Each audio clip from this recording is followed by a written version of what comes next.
అసలు సమాజం పాడవడానికి కారణం ఏమిటి? కారకులెవరు? వివిధ క్యాంప్స్‌లో ప్రజలు పెద్ద ఎత్తున హాజరై అన్ని వర్గాల వారు ఎడ్యుకేటెడ్, అన్‌ఎడ్యుకేటెడ్ వగైరా అందరూ హాజరై పెద్ద చర్చ చేయడం జరిగినది. ఏం చేయాలి? అసలు గ్రామాల్ని ఎలా బాగుపరచాలి? పట్టణాలు, సిటీలు, రాష్ట్రాలు, దేశం, ప్రపంచాన్ని ఎలా బాగు చేయాలి? ప్రపంచ శాంతి ఎలా క్రియేట్ చేయాలి మనం? శాంతి కోసం ఎలా కృషి చేయాలి అనేది చర్చ అన్నమాట. అయితే సమాజం పాడవడానికి ఈ ముగ్గురే కారకులు. ఈ 3 వర్గాలే వారు. నంబర్ 1 పొలిటీషియన్స్, రాజకీయ నాయకులు.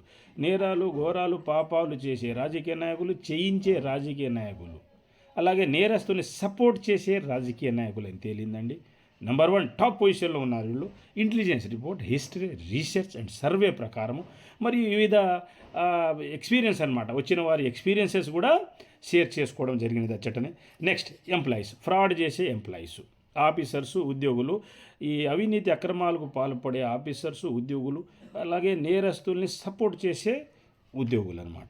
నెక్స్ట్ నంబర్ 3 క్రిమినల్స్, వివిధ నేరాలు, ఘోరాలు, పాపాలు, మోసాలు చేసే క్రిమినల్స్ అనమాట.